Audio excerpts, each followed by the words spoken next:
योगिनः काममोक्षदञ्चयोऽकाराय नमो नमः। अविरल शब्द खरोपभक्षाय सकलभूतलकलङ्काः मूलवृक्षाश्वत्थीर्था सरस्वती हरितमवधूतम् अज्ञानतिमरान्धानां ज्ञानाञ्जनशलाकया चक्षुरुन्मीलितं येन तस्मै श्रीगुरवे नमः। परं गुरुभ्यो नमः। परं प्राचार्यगुरुभ्यो नमः।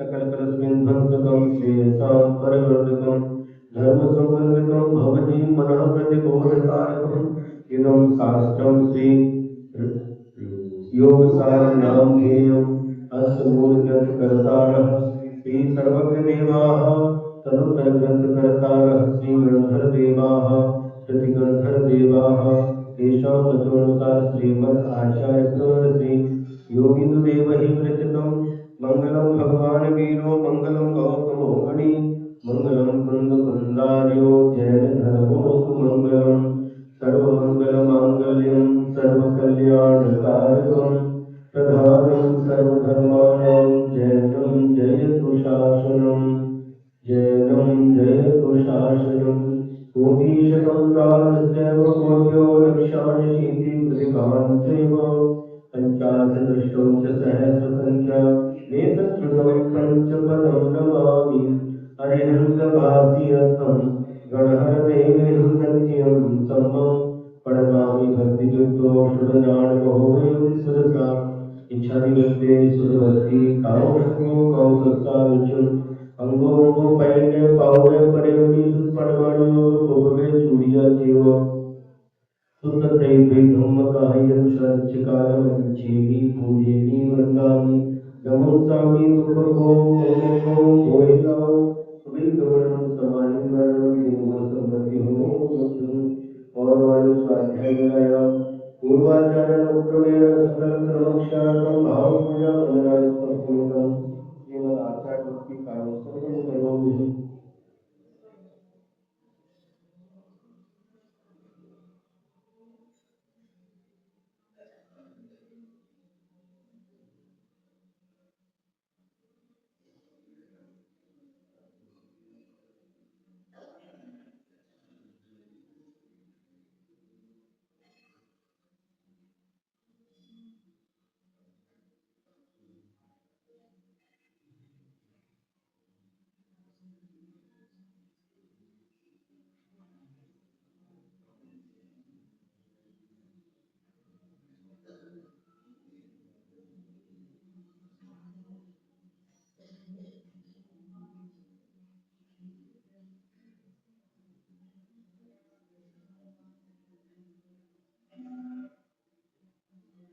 श्रुतजलधि पारदीभ्यः स्वपर्मस्य भावना मधुमतीभ्यः सुचरिततपोनिधिभ्यो नमो गुरुभ्यो गुरुगुरुभ्यः छत्तीसगुणसमन्विते पञ्चव्याचारकरणकर्मिणस्य चित्सानुग्रह कुशले ब्रह्मणीयसा वन्दे गुरुमस्य संयमेन क्रन्दिसंसारसारं घोरम् चिन्वन्ति अर्थकामं जन्ममरणपावन्ति ये नित्यं व्रतमन्तहो मनिरता ध्यानाग्निहोत्राकुलाः तत्कर्मादिरताः तपोधनः साधुप्रियाः साधना शीलप्रावरणा गुणप्रहरणा चन्द्रार्कते ज्योतिकाः मोक्षद्वारिकपाटपाटलहरा हीरन्तुमां साधव गुरुः पान्तु नो नित्यं ज्ञानदर्शनदायकाः साहित्राणो गम्भीरा मोक्षमार्गोपदेशकाः इच्छामि वन्दे आयुर्वन्ति कामसुखो पुस्तानिजं सम्मनानं समदन्तं समदर्जुतानं पञ्चव्याचारणम् आयर्याणम् आयानि सुतनामोदेशाणम् उपध्यायाणं त्रियर्मपर्णं सप्तसामनं शरच्चकालं चीनी पूजेनि वन्दामि नमस्कामि दुःखको कर्मको मोहिताः सुगमनं समाहिमरणं निर्गुणसम्पत्तिः जे जाया झाड़ किए कम कलंक कहेगी निरंजन नामय ते परमापण वेदी ते परमापण वेदी निर्मल ध्यान परेठया कम्म कलंक टहेवी अप्पालद्धो जेन परु ते परमापण वेदी ते परमापण वेदी। कल हम लोगों ने सम्यक दर्शन के बारे में समझने का प्रयास किया था। सम्यक दर्शन की परिभाषा बतलाई थी। परमार्थ भूत वीतरागी को सच्चे देव है, भगवान की वाणी जिनवाणी सच्चे शास्त्र और रत्नत्रय के धारी निर्ग्रंथ गुरु, इनके ऊपर तीन मूर्ता छोड़ करके 8 मद से रहित 8 अंगों से सहित श्रद्धा करना सम्यक दर्शन है। सच्चे देव का स्वरूप हमने कल समझा, जो वीतरागी है, सर्वज्ञ है, हितोपदेशी है, वह हमारे सच्चे देव कहलाते हैं। आज सच्चे शास्त्र का स्वरूप अपन समझेंगे। तो रत्नकरंडक शास्त्राचार्य में आचार्य समर्थ भद्र स्वामी ने सच्चे शास्त्र का लक्षण बताया है। आप तो पज्ञ मनोल्लंघ्य मदृष्टेष्ट विरोधकम तत्वोपदेशसारगम शास्त्रम का पथ खट्टनम। क्या कहा? किसी भी पुस्तक का नाम शास्त्र नहीं होता, किंतु जिसमें जिनेंद्र भगवान की वाणी लिपिबद्ध की गई है उसे हम सच्चे शास्त्र कहते हैं। सच्चे शास्त्र का लक्षण क्या है? तो सबसे पहले कल बताया था, आप तो पज्ञम, आप तो यानी जो 18 दोषों से रहित कल बताया था, वीतरागी जिनेंद्र भगवान, उनकी जो वाणी है उनके द्वारा कहा हुआ होना चाहिए।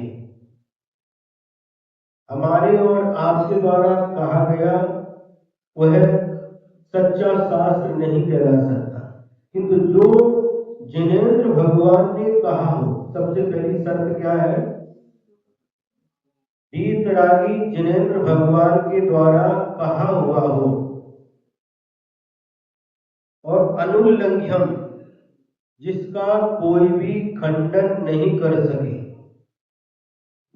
अनुलंघनीय हो, किसी के भी माध्यम से उसका खंडन नहीं हो सके। समझ में आ रहा? खंडन का मतलब क्या है?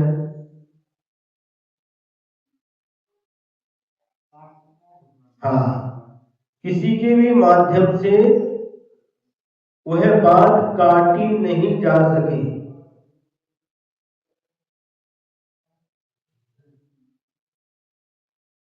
समझ में आया?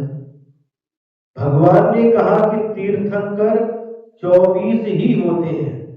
भरत क्षेत्र में और ऐरावत क्षेत्र में तीर्थंकर 24 ही होते हैं। अब इसका कोई भी खंडन नहीं कर सकता। तत्व 7 ही होते हैं, द्रव्य 6 ही होते हैं, पदार्थ 9 ही होते हैं, पंचास्तिकाय 5 ही होते हैं, सिद्ध भगवान के गुण 8 ही होते हैं, न कम होते न ज्यादा होते। रत्नत्रय का नाम ही धर्म है। तो जो बात किसी के द्वारा खंडित नहीं की जा सके, जिसका खंडन कोई नहीं कर सकता, वह दूसरा लक्षण है। तीसरा लक्षण है अदृष्टेष्ट विरोधकम, प्रत्यक्ष और अनुमान आदि प्रमाणों से विरोध रहित होना चाहिए। प्रत्यक्ष में भी विरोध रहित हो और अनुमान से भी विरोध रहित हो। प्रत्यक्ष में विरोध से रहित कैसे है?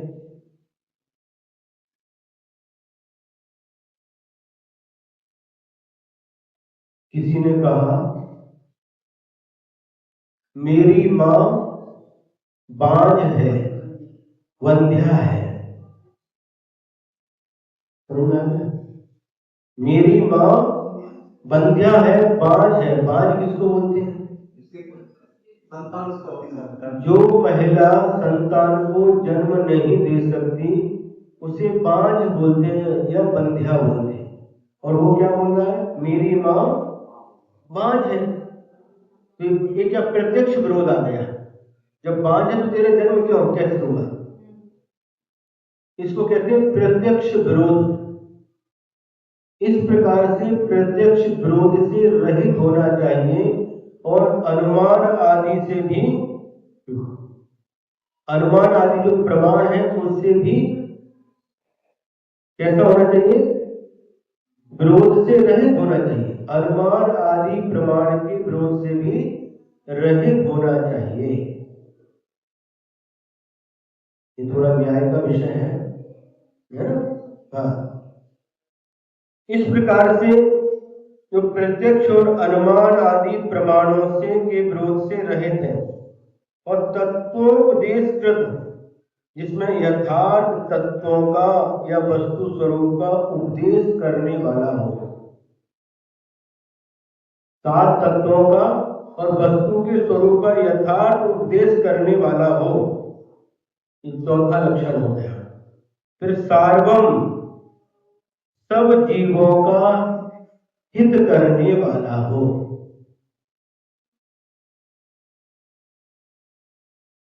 शास्त्र का लक्षण क्या बताया? ये 5वां लक्षण क्या बताया?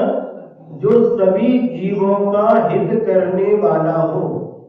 शास्त्र के माध्यम से, जिनवाणी के माध्यम से किसी भी जीव का अहित नहीं होता।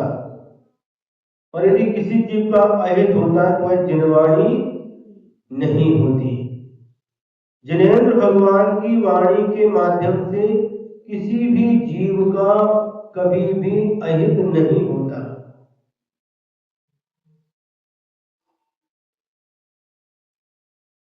समझ में आता है?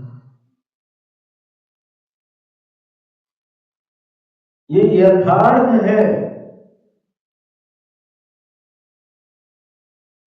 सम्यक दर्शन, सम्यक ज्ञान, सम्यक चारित्र आत्मा का हित करने वाले हैं। रत्नत्रय यह मोक्ष का मार्ग है, इसके माध्यम से मोक्ष की प्राप्ति होती है। और इससे विपरीत मिथ्या दर्शन, मिथ्या ज्ञान और मिथ्या चारित्र संसार का मार्ग है, इसके माध्यम से दुखों की प्राप्ति होती है। जिस शास्त्र में लिखा है कि मिथ्यात्व करने से आपको सुख की प्राप्ति होगी, आपको संतान की प्राप्ति होगी, आपको धन की प्राप्ति होगी,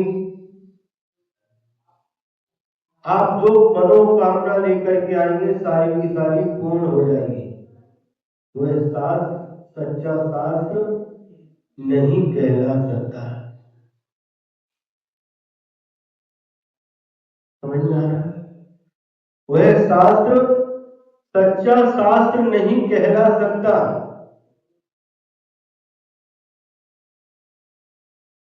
जिसमें वीतरागी अरिहंत भगवान को छोड़ करके अन्य सरागी देवी देवताओं की आराधना करो, उनकी पूजा करो, उनका अभिषेक करो, उनको अर्घ्य चढ़ाओ, उनकी आरती करो,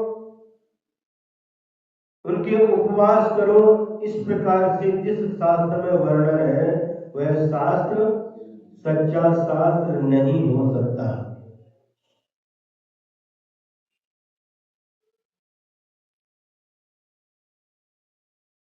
ध्यान से सुनिए। हाँ महाराज, हम इनको भी भजते हैं और साथ में जो कपड़ेधारी हैं देवादि देव को भी भजते और देवों को भी भजते हैं।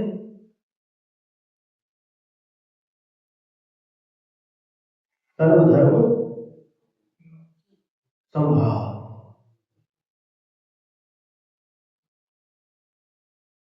नहीं चलेगा।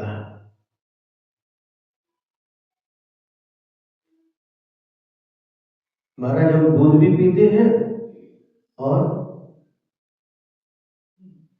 क्या शराब भी पीते हैं, नहीं चलेगा। दूध पीना है, शराब को छोड़ना है।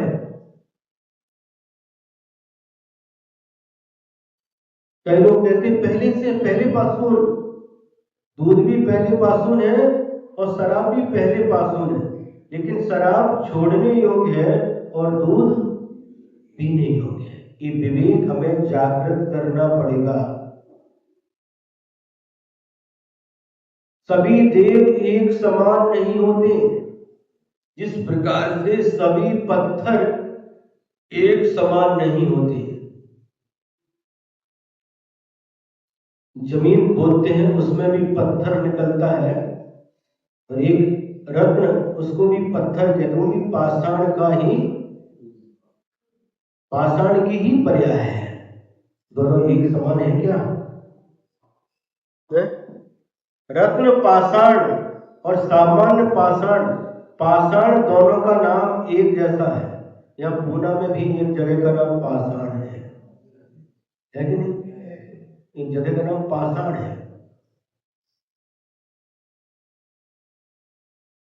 पाषाण एक जैसा नाम भले ही पाषाण है, एक रत्न पाषाण है, एक सामान्य पाषाण है, दोनों में बहुत अंतर होता है। तो रत्न पाषाण है उसकी कीमत जौहरी समझ सकता है, जो जौहरी नहीं है वह रत्न पाषाण की कीमत नहीं समझ सकता। वह सामान्य सबको एक जैसा ही समझेगा।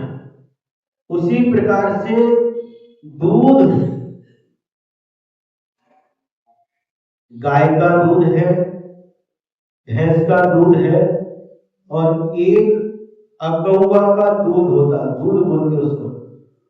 अकौवा समझते हैं?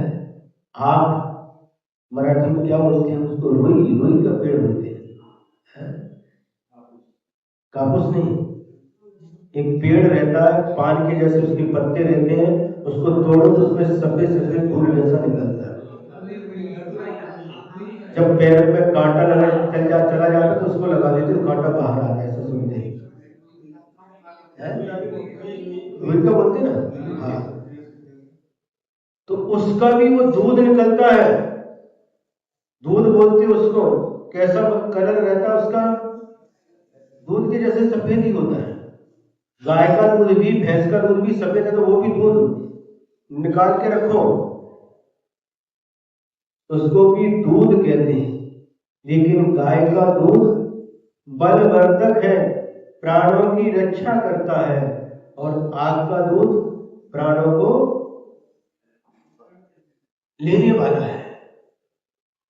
दूध दोनों कहलाते हैं, लेकिन एक से प्राणों की रक्षा होती है और एक के सेवन करने से प्राण निकल जाते हैं। इन दोनों में बहुत अंतर है। उसी प्रकार से देवों में भी बहुत अंतर है। ये देवाधिदेव है। कौन है? देवाधिदेव। दर्शनम देव देवस्य, दर्शनम पाप नाशनम, दर्शनम स्वर्ग सोपानम, दर्शनम मोक्ष साधना। इन देवाधिदेव का दर्शन करने से क्या? दर्शनम देव देवस्य, दर्शनम पाप नाशनम, इनका दर्शन करने से पापों का नाश होता है। और दर्शनम स्वर्ग सोपानम, स्वर्ग जाने के लिए इन जिनेन्द्र भगवान का दर्शन सोपान, सीढ़ी के समान है। जैसे सीढ़ी से ऊपर जाना है, सीढ़ी से आप ऊपर चले जाते हैं, नहीं महाराज, हम सीढ़ी से नहीं जाते, हम तो लिफ्ट से जाते हैं। जब कभी आपका पड़गान होता है, हमारे फ्लैट में आपका पड़गान हो जाता है, उस समय आपके साथ चले जाते हैं सीढ़ी से, बाकी तो हम लिफ्ट से जाते। बस बटन दबाया, लिफ्ट आती है, उसके अंदर जाते हैं, जो जिस मंजिल पर जाना है उस बटन को दबा दिया, वहां सीधे पहुंच जाते हैं। जिस समय दर्शन पाठ लिखा हुआ होगा उस समय लिफ्ट नहीं होगी। इसलिए कहा दर्शनम स्वर्ग सोपानम, स्वर्ग में जाने के लिए सीढ़ी के समान है, और दर्शनम मोक्ष साधनम, और जिनेंद्र भगवान का दर्शन मोक्ष का साधन है। इससे विपरीत जो सरागी देव है, वीतरागी देव नहीं है, उनका दर्शन न तो स्वर्ग का कारण है, न मोक्ष का साधन है, न पाप का नाश करने वाला है। इन दोनों में अंतर अपन को समझना होगा। जिस शास्त्र में पंच परमेष्टि नव देवताओं को छोड़ करके अन्य देवी देवताओं की आराधना का उपदेश हो, उनकी पूजा विधान आदि का उपदेश हो, वह शास्त्र सच्चा शास्त्र नहीं है। ये हमें समझना होगा, क्योंकि सबका हित करने वाला हो। सम्यक दर्शन के माध्यम से आत्मा का हित होता है, और मिथ्यात्व के माध्यम से आत्मा का अहित होता है। अनादि काल से मिथ्यात्व के कारण से हमारी आत्मा का अहित होता आ रहा है। इसलिए जिस शास्त्र में मिथ्यात्व का वर्णन है, को देव को भजो, को शास्त्र को भजो, को गुरुओं को भजो, तो वह शास्त्र सच्चा शास्त्र नहीं है। जिस शास्त्र में हिंसा का उपदेश दिया हो, ऐसे भी शास्त्र होते हैं, हाँ होते हैं। यज्ञ करो, अश्वमेध यज्ञ, नरमेध यज्ञ, पशुओं को होम करते यज्ञ में, हिंसा का जिसमें वर्णन हो, बलि चढ़ाते हैं, पता है आपको। सती होने का उपदेश, पति मरने के बाद चिता में कूद जा, इस प्रकार से जिसमें इस हिंसा का उपदेश हो, वो कभी भी शास्त्र की कोटि में नहीं आ सकता, सच्चा शास्त्र नहीं हो सकता। जिसमें अहिंसा का उपदेश दिया हो, वही शास्त्र कहला सकता है। बहुत सारी बातें हैं, हम विस्तार करेंगे तो बहुत समय हो जाएगा। तत्वों का जिसमें उपदेश दिया हो, और जो सबका हित करने वाला हो, और कापथ घट्टनम, कापथ माने पथ माने, पथ माने क्या, रास्ता, मार्ग, का माने खोटा, जो खोटा रास्ता है उसका खंडन करने वाला हो, वही शास्त्र सच्चा शास्त्र कहलाता है। क्या मिथ्या मार्ग का जिसमें खंडन हो, ये मिथ्या मार्ग है, इस मार्ग पर चलोगे तो आत्मा का अहित होगा, कभी भी आपको सच्चा सुख नहीं मिल सकता। यह मार्ग संसार में भटकाने वाला है। तो मिथ्या मार्ग का जिसमें खंडन हो, मिथ्यात्व का जिसमें खंडन हो, वही सच्चा शास्त्र होगा। जिसमें मिथ्यात्व का मंडन हो, मंडन माने समर्थन हो, वह शास्त्र सच्चा शास्त्र नहीं कहला सकता।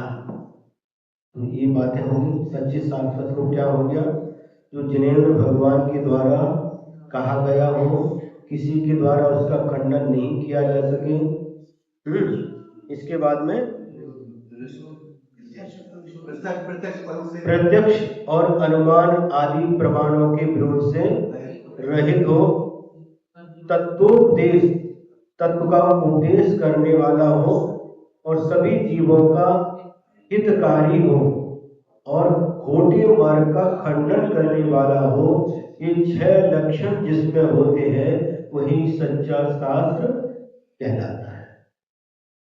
अब इसके बाद में गुरु का स्वरूप आता है, क्योंकि सच्चे देव, सच्चे शास्त्र, सच्चे गुरु के ऊपर श्रद्धा करने का नाम सम्यक दर्शन कहा था।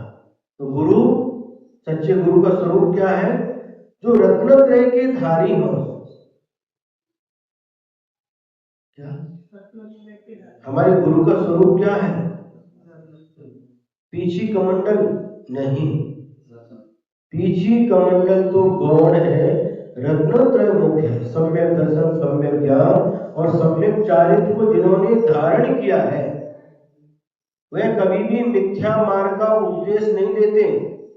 जो सच्चे गुरु होते हैं कभी भी मिथ्या मार्ग का उपदेश नहीं देते।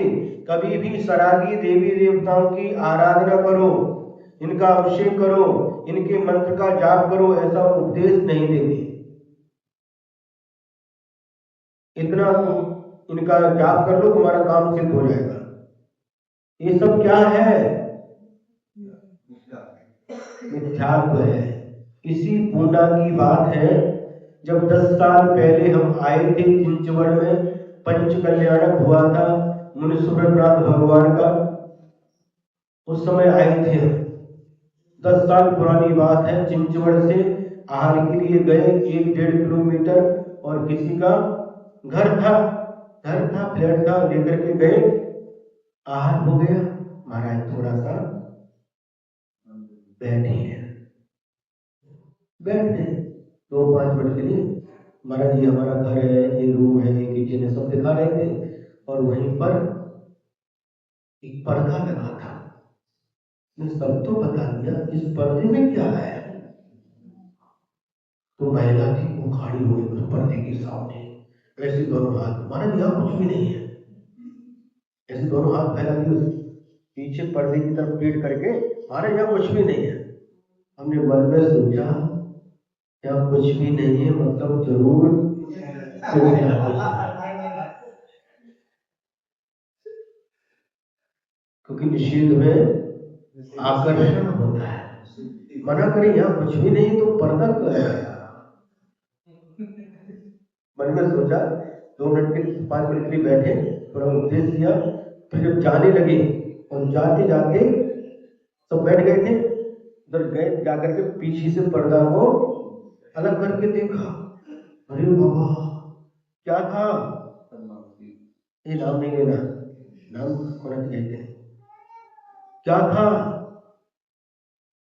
वीतरागी भगवान भी थे और सरागी देवी देवता भी थे, सब थे, बहुत सारे थे सब। कर्नाटक का कोई है यहाँ? कोई भी नहीं, तो आपको समझ में नहीं आएगा। जितने होते ना सब,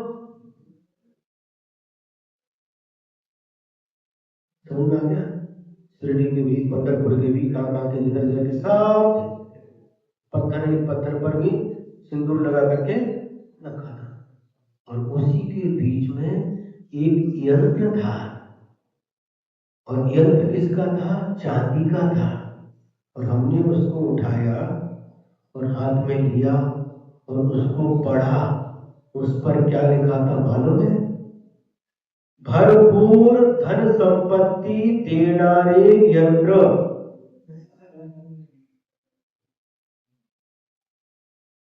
सुन रहे? भरपूर धन संपत्ति देनारे यंत्र। हमने लिया, वो थोड़े से घबराते रहे थे, तो घबरा मत, महाराज को पता है, घबरा मत, घबरा मत, शांत रहा, शांत रहा। तो पढ़ा उसको, ये क्या है? महाराज हमें किसी महाराज ने दिया है। या किसी हमको उससे देना देना नहीं, लेकिन ये बताओ आप क्या करते हो? महाराज एक बेटा जॉब करता है, एक बेटे का व्यापार है, और गांव में खेती है। ये तो मूर्ख ये सब क्यों करते हो?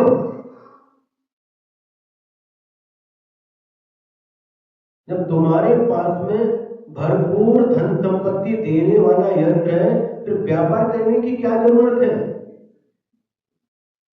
खेती करने की क्या आवश्यकता है? और जॉब भी क्यों करते हो?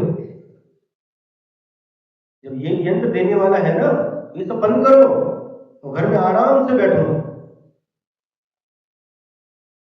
इसे क्या कहते हैं? अंधविश्वास, अंधश्रद्धा। क्या कोई यंत्र कुछ दे सकता है? क्या कोई मंत्र कुछ दे सकता है? क्या हाथ में धागा बांधा तो कुछ हो सकता है? क्या नारियल पे लाल कपड़ा लपेट करके दे दिया तो आपको कुछ हो सकता है? ये सब अंधश्रद्धा, अंधविश्वास, और इसी के साथ जीते रहते हैं।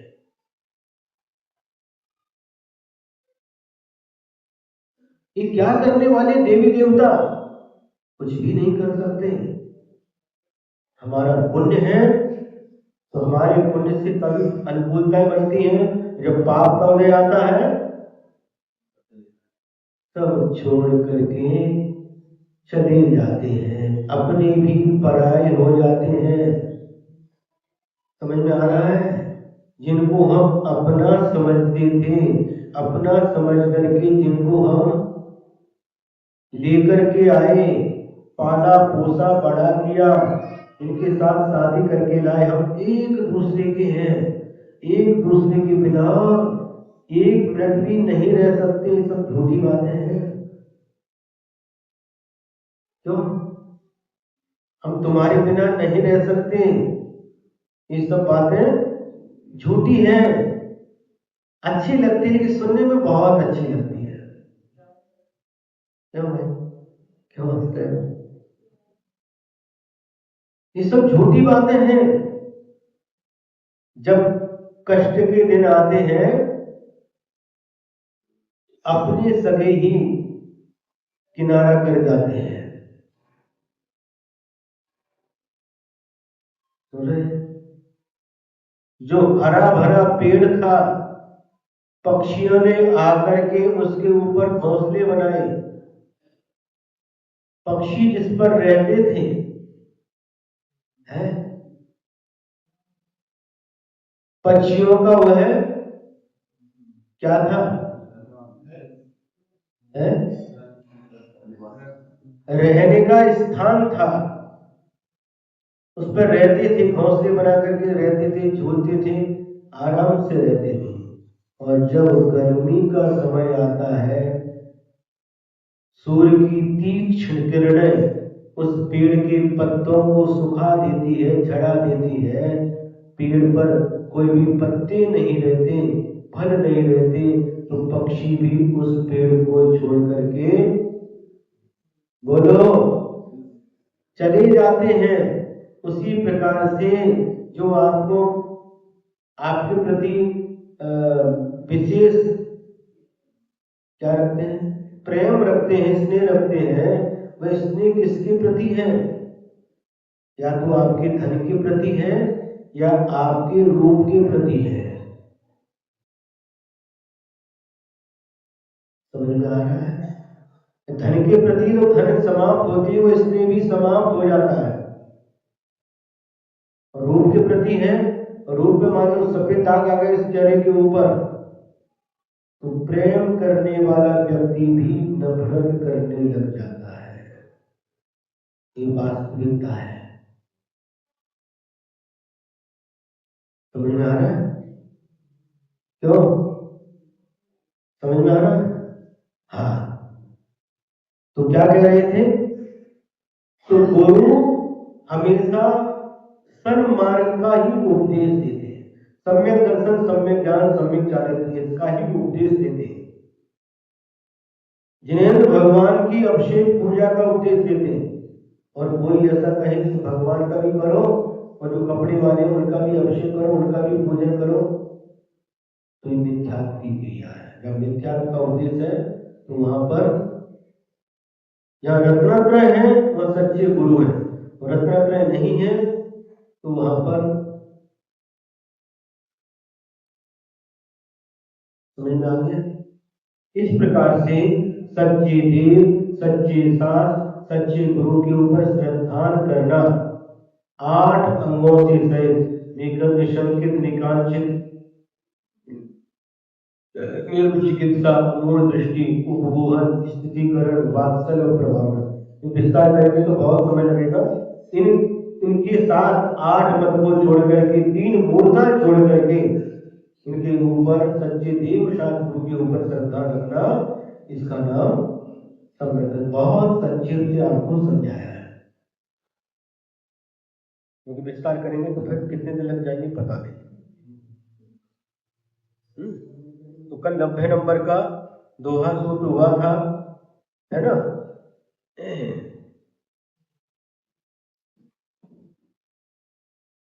जिसमें कहा था कि जो सभी व्यवहार को छोड़ करके अपने आत्म स्वरूप में रमण करता है, सभी व्यवहारों नहीं, जिसके सम्यक्त्व का प्राधान्य है, सम्यक दर्शन ही जिसकी मुख्यता है, वही पंडित है और वही त्रिलोक में, तीनों लोकों में प्रधान है, वही विद्वान है और वही जीव शाश्वत सुख के निधान केवल ज्ञान को प्राप्त कर लेता है और वही जीव मोक्ष को प्राप्त करता है। इसलिए कुछ नहीं होता तो कम से कम सम्यक दर्शन धारण करो। प्रतिमा नहीं ले सकते, व्रती नहीं बन सकते, मुनि नहीं बन सकते, आर्यिकाएं नहीं बन सकती, तो कम से कम सम्यक दर्शन धारण करो। सच्चे देव शास्त्र गुरु को छोड़ करके इकड़े तिकड़े जाइए नहीं। श्रद्धा करो, सम्यक दर्शन धारण करो, ऐसा आचार्य महाराज ने कहा है। दोहा सूत्र नंबर 91। अजरु अमरु गुण गण निलो, जही अपाथिरो ठाई, सो कम्मे न बंधियो, संचिय पुब्ब बिलाई। अजरः अमरः गुण गणा निलयः, यत्र आत्मा स्थिरा तिष्ठति, सह कर्म भी न बद्ध, संचित पूर्व विलीयते। आज शनिवार है भैया,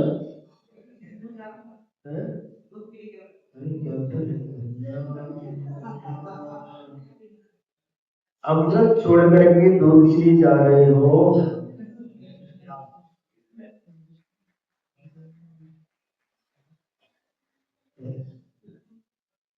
जिनेंद्र भगवान की वाणी कैसी होती है? अमृत के समान होती है, अमृत के समान तृप्तिदायक होती है। जिन क्या कहते हैं, मुख चंद्र से अमृत झरे, इनके मुख रूपी चंद्रमा से अमृत झरता है। कोई बात नहीं।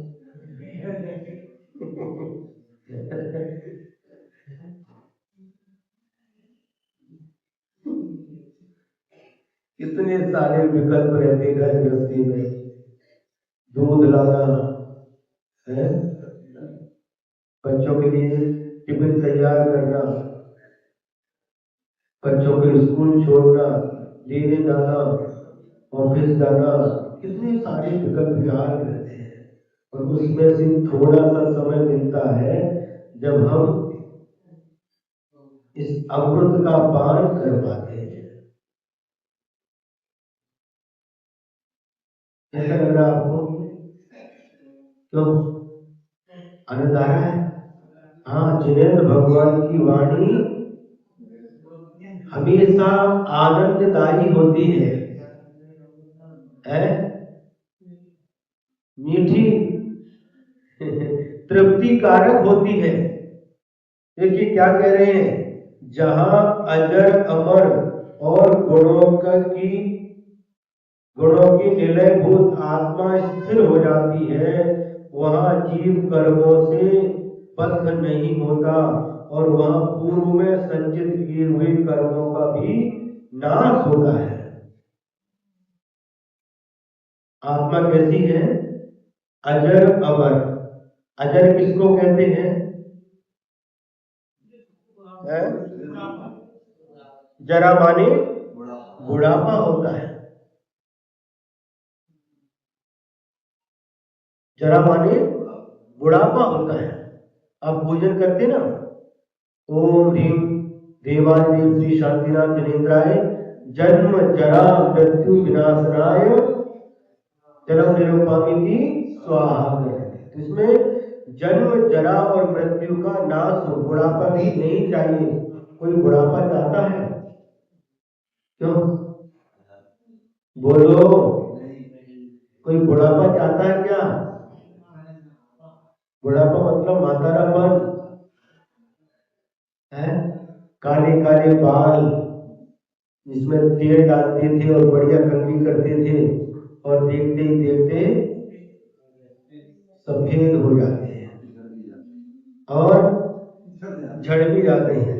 वो भैया बैठे थे नीली टी-शर्ट वाले, झड़ भी जाते हैं। हमारे तो केश करने के बाद कम होते हैं, आपके बिना केश के ही कम होंगे।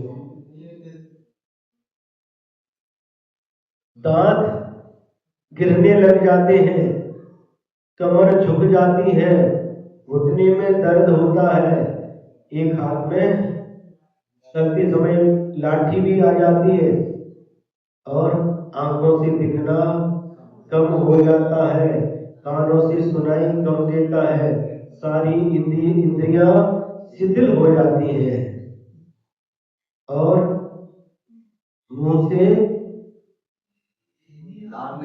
लार बहने लगती है। रसना इंद्री कम नहीं होती बोला जी? रसना इंद्री बोला क्या? रसना इंद्री कमी होती काम को तो बुढ़ापे तक काम करती है, बुढ़ापे तक काम करती है। हाँ बिल्कुल सही बात है। और शरीर बूढ़ा हो जाता है लेकिन मन कभी बूढ़ा नहीं होता। क्या कह रहे हैं? शरीर बूढ़ा हो जाता है, इंद्रियां शिथिल हो जाती हैं, सब इंद्रियां अपने अपने भोगों को भोगने की शक्ति कम हो जाती है, लेकिन मन कभी बूढ़ा नहीं होता। आचार्य गुरुदेव श्री विद्यासागर महाराज जी उदाहरण देते थे, इमली का पेड़ होता ना, इमली चिंचा का झाड़ है, इमली का जो पेड़ होता है वह बूढ़ा हो जाता है लेकिन उसकी खटाई आंबटपना खटास कभी बूढ़ी नहीं होती। उसी प्रकार से शरीर भले ही बूढ़ा हो जाए लेकिन मन कभी भी, बोलो बूढ़े लोगों, मन कभी भी बूढ़ा नहीं होता, हमेशा मन जवान रहता है। और ये बुढ़ापा आ जाता है, एक बार आता है।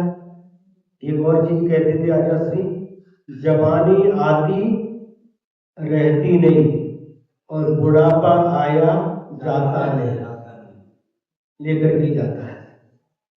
जवानी आई रहती नहीं और बुढ़ापा आया जाता नहीं। जवानी कितने दिन की है? क्यों? जवानी कितने दिन? देखते देखते बुढ़ापा आ जाएगा।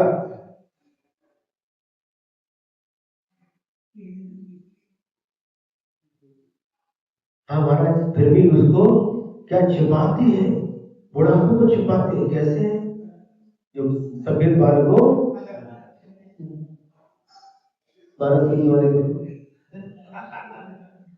काले कर लेते हैं, दांत गिर गए तो नए दांत बिठा लेते हैं। कितना भी तुम प्रयास कर लो, घुटने खराब हो गए तो नए घुटने ऑपरेशन करा लेते हैं, और कितना भी कर लो, लेकिन जो चेहरे के ऊपर झुर्रियां आती है, झुर्रियां समझते हैं? देखो जब दूध गर्म करते ना, दूध लेने गए थे अभी,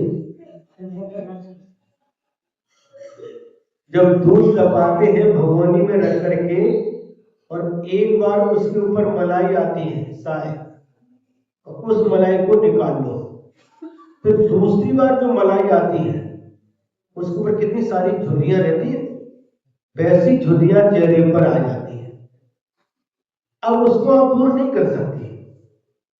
तो ऐसा बुढ़ापा जन्म जरा मृत्यु विनाशनाय जन्म निरुपामिति, जरा और अजर, अजर माने हाँ, बुढ़ापा नहीं आना, बुढ़ापे से रहित, अमर यानी मरण से रहित। लेकिन देवों का भी एक नाम अमर है, वो बहुत ज्यादा समय तक जीते इसलिए उनको अमर कहते हैं। लेकिन अमर किसको कहते हैं? जो कभी मरता नहीं। शरीर अजर अमर नहीं है, शरीर जरा से सहित है, बुढ़ापे से सहित है, मरण से सहित है, लेकिन हमारी आत्मा अजर अमर है, बुढ़ापे से भी रहित है और मरण से भी रहित है। ऐसे अजर अमर, जहां पर अजर अमर तथा गुणों का निलय, गुणों का आधार जो हमारी आत्मा है उसमें स्थिर हो जाता है, जो अजर अमर और गुणों के स्थान भूत अपनी आत्मा में स्थिर हो जाता है, वह जीव कर्मों से बंध नहीं होता। उस समय आत्मा कर्मों से बंधता नहीं है, किंतु जो पहले बांधे हुए कर्म है वह भी, उनकी भी निद्रा होती जाती है, वो कर्म भी नष्ट होते जाते हैं।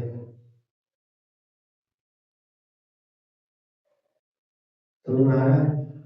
हम अजर अमर मान करके जीते रहते हैं, लेकिन शरीर न कभी अजर हुआ है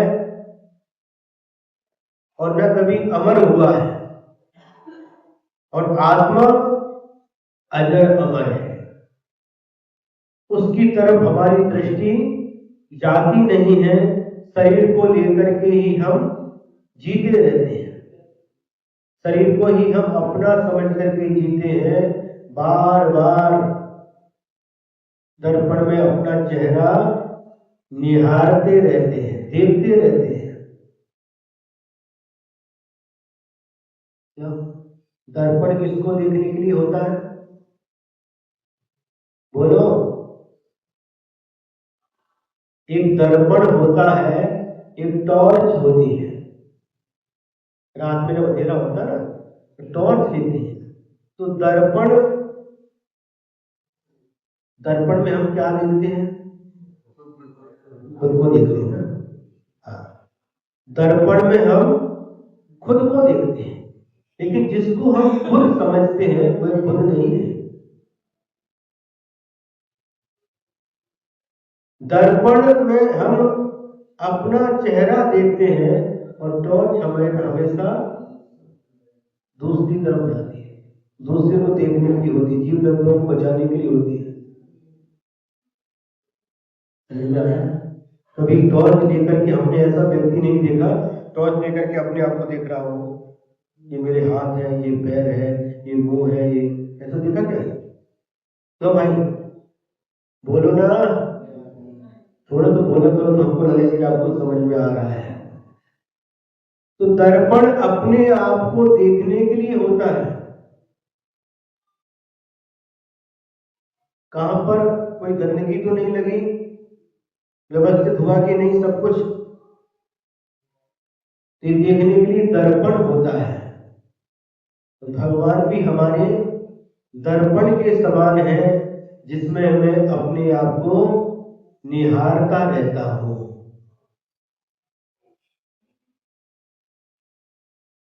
दर्पण क्या करता है?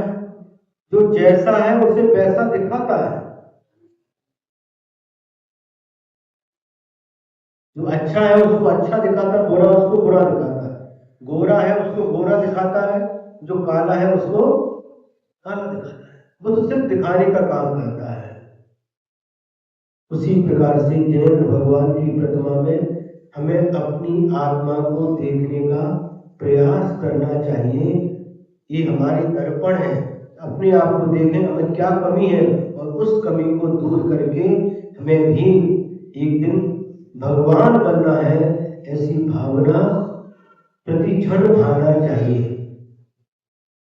तो जिस समय यह अपनी आत्मा में लीन हो जाता है, अजर अमर आत्मा में लीन हो जाता है, उस समय कर्मों का बंध नहीं होता,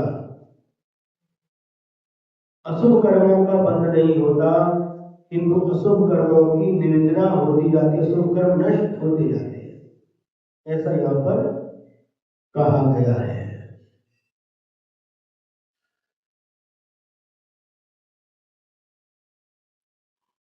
आत्मा की बात हर व्यक्ति को अच्छी नहीं लगती। जरा जब दर्पण देखो तो विचार किया करो, दर्पण में जो दिख रहा है वह मैं नहीं हूं, वह मेरा भी नहीं है। कम से कम 5 मिनट के लिए तो विचार करो। उसी को ही मैं समझते हैं, यही मैं हूं और यही मेरा है, ऐसा समझ करके हम जीते रहते हैं। लेकिन वास्तविकता ये है, यह शरीर मैं नहीं हूं और ये शरीर मेरा भी नहीं है। तो क्या करें महाराज? छोड़ दे? नहीं, शरीर को नहीं छोड़ना, किंतु शरीर के प्रति जो राग है, शरीर के प्रति जो प्रेम है, शरीर के प्रति जो ममत्व भाव है, उसको छोड़ना है। जब कायोत्सर्ग करते हैं ना, कायोत्सर्ग का मतलब क्या है? शरीर को छोड़ना नहीं, किंतु शरीर के प्रति ममत्व भाव को छोड़ना। उतने समय तक, जितने समय तक मैं कायोत्सर्ग कर रहा हूं, उतने समय तक शरीर के प्रति ममत्व भाव को छोड़ना, इसका नाम कायोत्सर्ग है।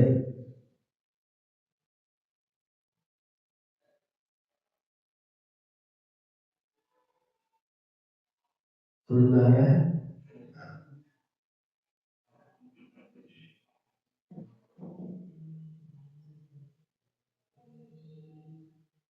पेट बड़ा झपटा लग जाता है।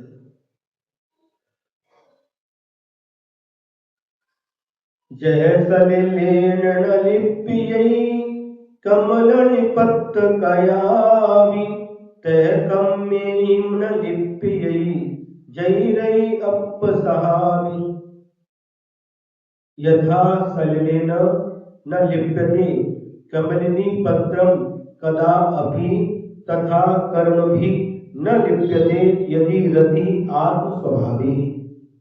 जिस तरह कमलिनी का पत्र कभी भी जल से लिप्त नहीं होता, उसी तरह यदि आत्म स्वभाव में रति हो, प्रेम हो, तो जीव कर्मों से लिप्त नहीं होता।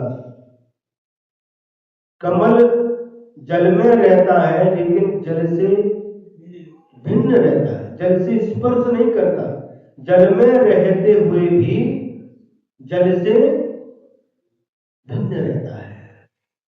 उसी प्रकार से आप लोग घर में रहते हैं, रहो, लेकिन घर में रहो, लेकिन घर को अपने मन में मत रखो। घर में रहो तो कैसे रहो? जैसे तालाब में कमल रहता है,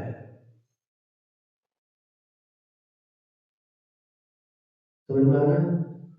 जैसे तालाब में कमल रहता है, कमल तालाब में रहता है लेकिन जल से भिन्न है, उसी प्रकार से सबके बीच रहते हुए अपने आप को सबसे भिन्न समझो।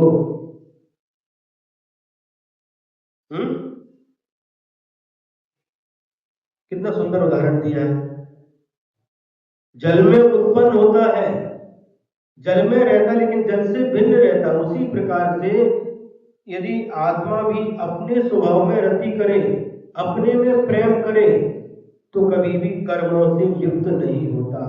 कितना अच्छा उदाहरण दिया है।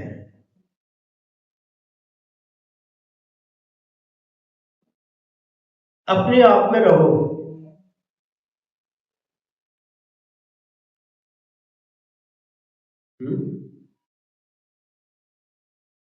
अपने आप में रहो।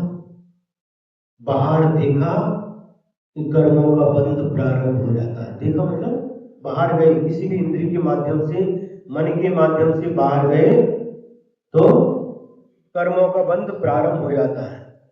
गुरु जी ने उदाहरण दिया था, होली का समय है और बच्चे होली खेलते हैं।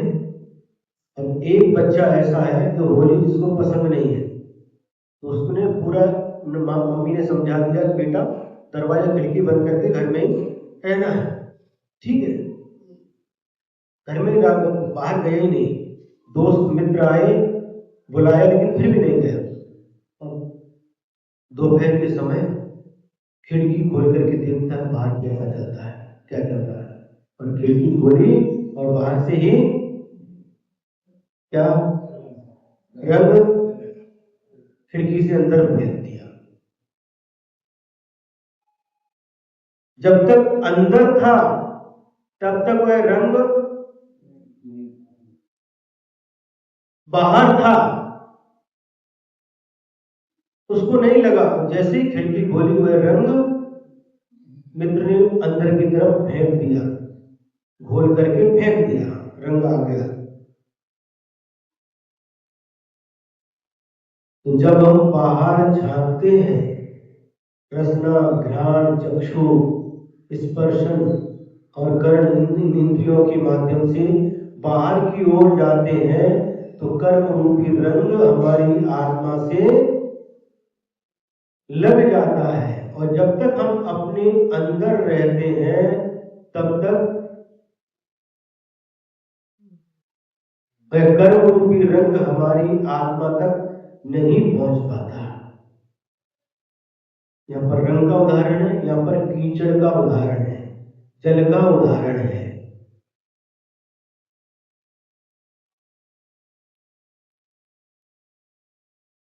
कितनी अच्छी बात है। अपने में रहो, घर में रहो, परिवार के बीच में रहो, लेकिन फिर भी अपने में रहो। जैसे जल से भिन्न कमल रहता है, उसी प्रकार से ज्यादा हमेशा नहीं रह सकते, तो 10 मिनट बैठो, 10 मिनट के लिए तो अनुभव करो मैं सबसे भिन्न हूँ, 15 मिनट के लिए तो अनुभव करो। थोड़ा थोड़ा अभ्यास भी आपके लिए बहुत बड़ा बन सकता है। समय पूरा हो गया, 9:30 बज गए। आज इतना ही पर्याप्त है, आगे करते हैं। यदर्थमात्रा पदवाक्यहीनं मया प्रमादात् यदि किञ्चनोक्तं तन्मे क्षमित्वा विदधातु देवी सरस्वती केवल बोधिलब्धिं। बोधि समाधि परिणाम शुद्धि स्वात्मोपलब्धि शिव सौख्य सिद्धि चिंतामणि चिंतित वस्तुधारे त्वमन्यमानस्य ममास्तु देहि त्वमन्यमानस्य ममास्तु देहि। द्वादशां गिरवाणी माता की परमोपकारी परम पूज्याचार्य गुरुवंशी विद्या सागर जी महाराज